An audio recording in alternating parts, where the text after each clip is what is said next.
আজকে দেখাবো চমৎকার একটা ডিনার অর্গান। দেখুন সাদা ওয়েব, মানে সাদা মানে শুভ্র শুভ্র কালারের একটা ডিনার অর্গান। দেখুন বিশাল সাইজের একটা জি বিশাল সাইজের একটা ডিনার অর্গান দেখাবো।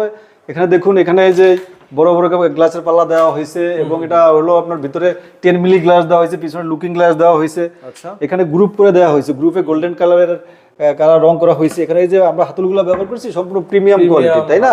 ক্রিস্টাল কোম্পানির প্রিমিয়াম কোয়ালিটি। এইখানে দেখেন পুরো এরিয়াটাতে কিন্তু জি এখানে এই যে ভিভেল গ্লাস দেওয়া হয়েছে, এখানে একটা মার্বেলের টপ ব্যবহার করা হয়েছে। আপনি দেখুন দূর থেকে দেখলে এটা আপনার মন ভরে যাবে, তাই না? এটা কাজ করতেছেন ভাই? জি এটা হলো আপনার গর্জন দিয়ে করা। গর্জন দিয়ে করলে আপনার 1200 থেকে 1250 টাকা পর্যন্ত হয়। একদম reasonable স্পিল দিয়ে করলে 1650 টাকা স্কয়ার ফিট আপনার নিয়ে এখানে থাকে। সিলিং এ কিভাবে কি করলেন? এই দেখুন সিলিংটা কত চমৎকার। সিলিংটা কিন্তু একটা বিশাল একটা এরিয়াতে এখানে মাঝখানে লুবা ডিজাইন করা হয়েছে, পাশে সিএনজি করে দেওয়া হয়েছে। এখানে যে এই সিলিংটা করা হয়েছে এটা হলো আপনার গর্জন এবং সেগুনের কম্বিনেশন করা হয়েছে। আর ফ্রেমটা করে দিচ্ছি আপনার পিওর গর্জন।